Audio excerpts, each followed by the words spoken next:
Hey folks, I'm Pruitt, and I want to show you my favorite way to sharpen photographs.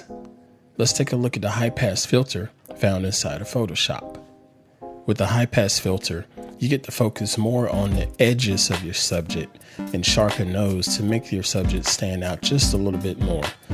The standard sharpening tool is a little more global and tries to sharpen everything on the screen.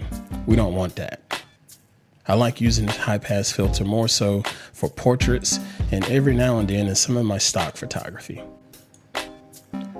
Let's look at a portrait that I shot recently. First, go to the File menu and open up your image.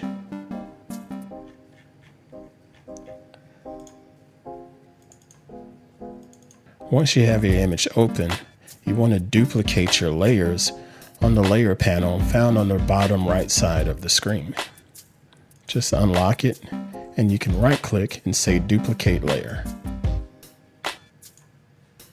Or you can just drag the layer down to the new layer icon in the bottom of the screen.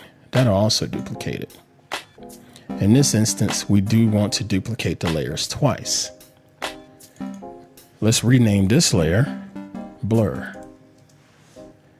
And we'll rename this layer Sharp. Now, let's convert our new duplicated layers to smart objects. You can do so by right-clicking and clicking on Convert to Smart Object, or you can click on the layer and go to the Layer menu and select Smart Objects, Convert to Smart Object. Now that you have your smart objects, let's click on the Blur layer and next go to the Filter menu. Then select Blur and then select Gaussian Blur. With Gaussian Blur, you want this layer to focus more so on the color tones and not necessarily on the details. So you want to blur out this layer. Blur it to where it's just out of focus. That can be anywhere between 7 and 10 pixels. And then click OK. Now, click on your Sharp layer, then go to the Filter menu again, select Other, and then click on High Pass. When you click on the High Pass filter, you get a whole new look of your image. All of the colors have been desaturated. This will allow you to focus more on the details. Adjust your radius pixels until all you see are the slight details of your image. You don't want to sharpen it too much and you don't want to under sharpen it.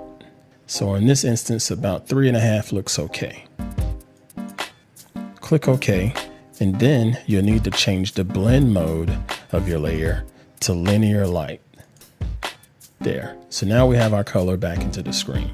But unfortunately, this image is still blurred.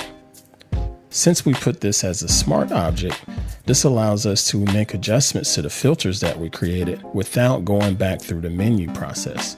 All you have to do is click where it says high pass on your layer, and it will open up the high pass filter again. All right, gently slide the pixels to where your image begins to get sharp. If you adjust the pixel rate too high, your image will be over sharp and it will look really, really bad.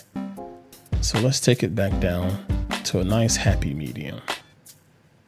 I think 7.2 looks okay. Click OK. All right, so now you can see that your image is a lot sharper than it was when you first imported.